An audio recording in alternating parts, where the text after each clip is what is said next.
Making this video a response to an interaction I had with some grognards who are all into the old school games, or at least the style. And I mean, and it doesn't help that they're right wing, because, well, right wingers don't like to let facts, get in the way of a good rant of theirs. But the discussion was about, could you responsibly play a lawful evil, or even, any evil line character in a party that maybe has neutrals and good aligned people, and not have the party, fall apart due to infighting and it's what my character would do syndrome, where, I have to do evil because obviously, my character sheet says I'm lawful evil. So every chance I have to do evil, even if it's petty and really doesn't benefit me, I must commit evil, including screwing over my party members, which was essentially their argument. And, the DMs that were in question that, I was debating were DM James, some Vic the Scrooge, Diversity and Dragons also came on. These racist, sexist channels. DM James with his Confederate hat, but let's not get into any of that complicated, reality. Let's stick strictly to their analysis of D&D and how they think they're so superior, and how actually they are actually projecting their own shortcomings, their own, lack of responsibility to play a character in a way that doesn't destroy a party. So when I say I play a lawful evil character, what I mean is I play a devil worshipping divine soul sorcerer that's made a pact with Fierna, the archdevil of the fourth layer of Phlegethos. And the whole point of his character is that he's so, sold and brainwashed into the whole importance of the blood war that, he's just a faithful servant of hers, and he will do anything to expand her, patrons,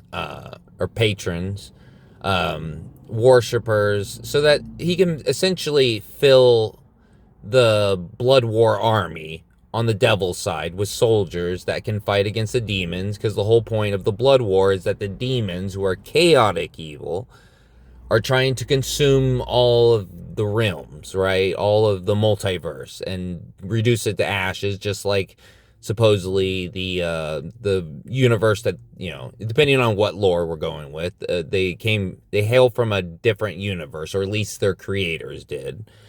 That evil shard, right? An elemental plane of evil.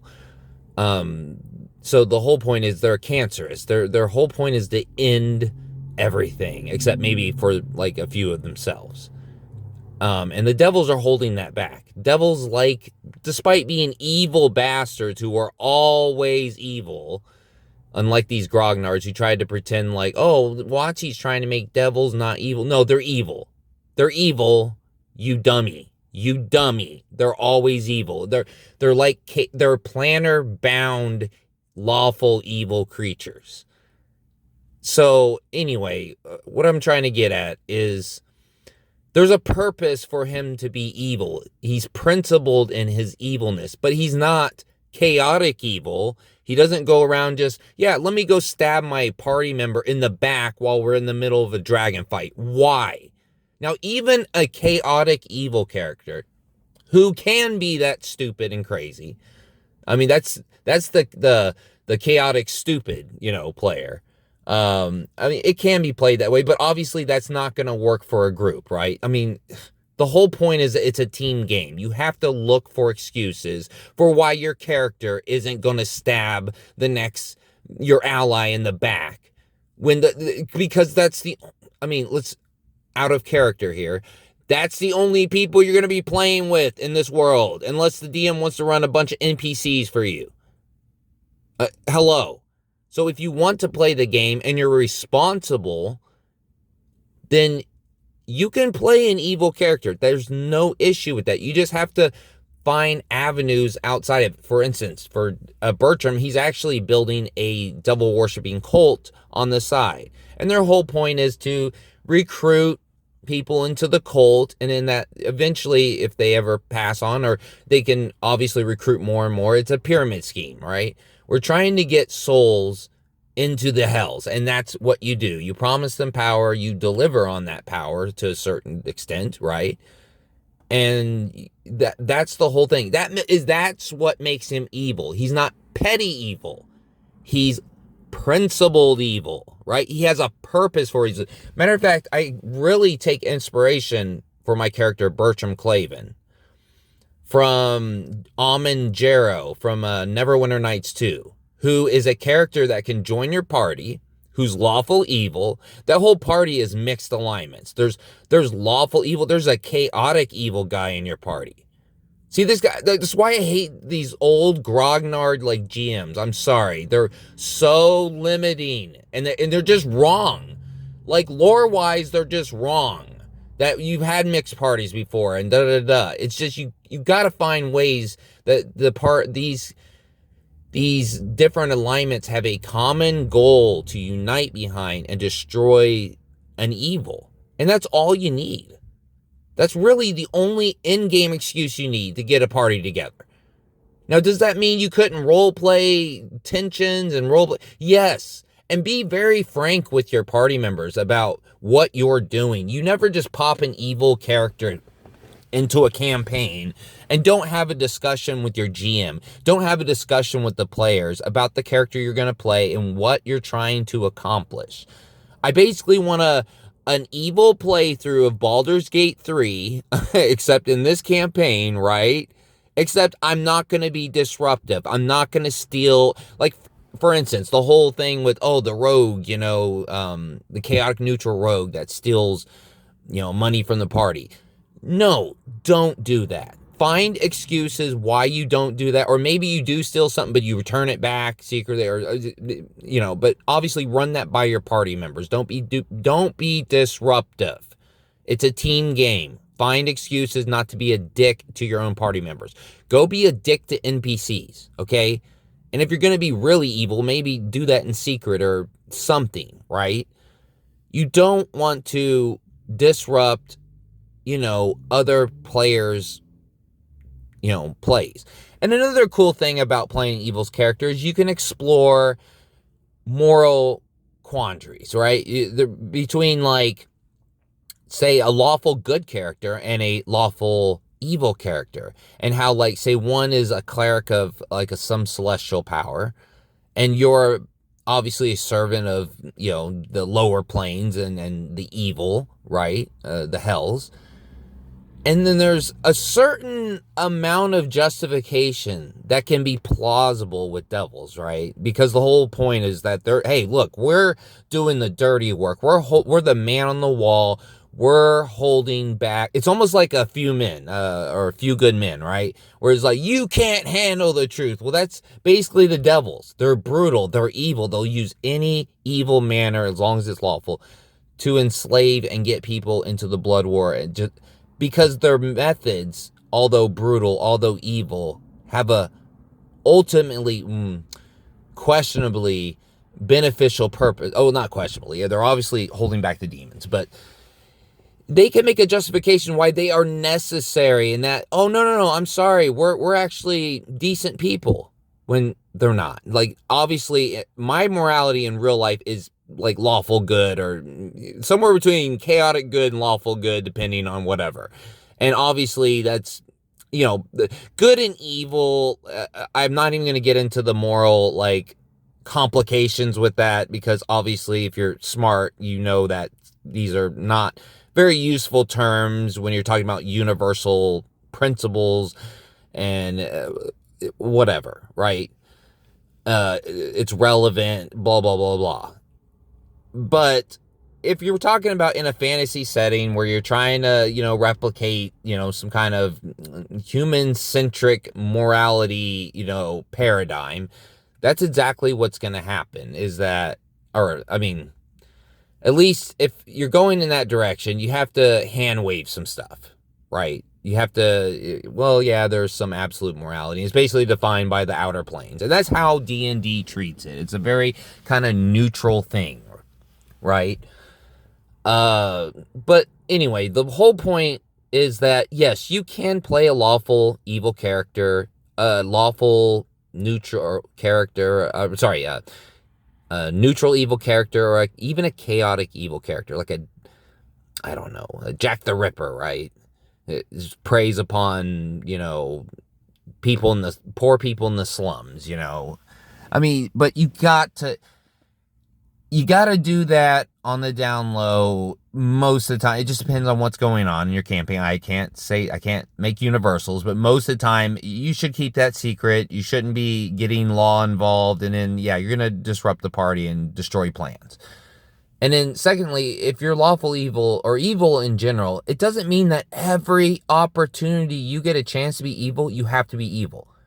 There's a lawful evil character who's wealthy is probably not gonna stab the beggar in the street and for no reason. Like, why? There's no gain in that. It's just petty. Petty evil is more like chaotic evil, and even then, that'd be the most likely person to do something like that. But even then, do they do it in the open? Do they do it in a way that is going to bring a lot of heat back onto the party? No. You can be Jack the Ripper was never caught, right? Okay, he's a chaotic evil guy or it's possible he could have been a lawful evil guy, because we're talking about principles and not like right or wrong, right? He should, but I'd more argue that a serial killer is definitely on the chaotic evil side, right? You have Dexter, who's, I think, more maybe lawful evil, right? He only goes after the bad guys, supposedly, right? Other killers. But obviously he's committing evil, because you're killing people. Like, that's the point. But anyway, I just find these grognards to be infuriating. They're old, they're boring. And when I say old, I am literally 44 years old. All right. Like, I'm not saying I'm a spring chicken. I'm not saying, I know people who are older that are awesome people. When I say old, I mean old thinking. I mean, you're so curmudgeonly and you're so stuck in your old ways that you basically have juvenoia, and you yell and scream at the kids on your lawn because they like, characters that have, some flavor and some powers, and they get to do cool stuff and be little superheroes, which is what the game is supposed to be. It's about heroes. But, at a certain point, you guys think it's superhero, and it just gets tiring. It gets tiring. And then just the lack of understanding, the lack of curiosity that DM James, Diversity and Dragons, there's like 5 of these guys on this stream. I'll put the link in there. But, I mean, it was to the point that when we got into, I forget why we got into MMA. I think because they were like making fun of young people, and I'm sitting here like, okay, guys, like, if young people suck so bad, why are they breaking world records? Why are, like, they more healthy and fit with the gym culture? Why are they better fighters? We produce, in the UFC. You take any fighter in the UFC, like take a lightweight champion and put him against, like, a heavyweight, like, whatever fighter back in the day, and they're gonna lose, because, I mean, the fighting is so much more advanced. It's evolved, especially with Brazilian Jiu-Jitsu. I mean, these guys were literally, I think they were bringing up Horace Gracie has, like, oh, this guy, he's a great, and if he came back, he would destroy it. And I'm like, bro, Horace Gracie is good for his time. He was a great for his time. Okay? No one's arguing that. No one's arguing that. You'd have to be insane to argue that. But to say that if you took Horace Gracie in his prime and stuck him now, today, against modern Brazilian Jiu-Jitsu practitioners like Craig Jones or Mikey Mussolini or Gordon Ryan, or just even UFC fighters who are very good grapplers, or there's some, Charles Oliveira, who's very good Brazilian Jiu-Jitsu, right? But he's not the top Brazilian Jiu-Jitsu practitioner. Mixed martial arts, you have to be really good at a lot of different things. Whereas, if you're a Brazilian Jiu-Jitsu guy and that's all you do is the competition where you grapple, that's what your specialty is. So you're going to be probably a little better, obviously, than a UFC guy. But the whole thing is it's about mixed martial arts, about having skills in all the different areas so that you can compensate. But anyway, I'm getting an argument with these guys and they overtalk, and they're basically saying that, oh, he's the great. And I'm like, you guys don't know what you're talking about. I mean, these are tough right-wingers, right? Oh, we're so tough. And I'm like, bro, okay, first of all, I know more about freaking MMA because I was an MMA fighter, okay? And I've trained Brazilian Jiu-Jitsu, and I follow up on this stuff. You don't know what you're talking about. Horace Gracie he got destroyed back in the day, all right? Like, Matt Hughes beat him, and then, who was it? GSP beat Matt Hughes, and in GSP, if you want to talk about greatest of all time fighters, you in the top rankings, Horace Gracie doesn't make the top. He doesn't. He just doesn't. He doesn't make the top 10, the top 20. These guys were bringing up Don Fry, dog. Don Fry is a badass motherfucker. Ain't nobody going to take that away from him. All right? Back in the day, he was a great. Dude, he got beat by Mark Coleman. Mark Coleman got beat by Couture. Couture got beat by Brock Lesnar. Brock Lesnar got beat by Cain Vasquez. He got beat by Dos Santos. Dos Santos got beat by, I think, Verdum. I'd have to check. Or what was it? Was it Stipe? There's a couple of different exchanges there. And then Stipe was the GOAT. And then you have Nagano. All right. And then John Jones takes out Cyril Gane. And now you have Tom Aspinall. So, to sit there and be like, oh, no, Don Fry, if we brought him back, he would be, you're stupid. You don't know what you're talking about. And this is exactly what these guys, the whole point of that little segment, I'm sorry I got into MMA there, is that they talk out their ass. They don't know anything, right? They don't know anything about 5e, and they're just old thinking jackasses. All right, as an old person, I'm saying they're just, oh my God, they're infuriating. They make me look bad. They make old people look bad.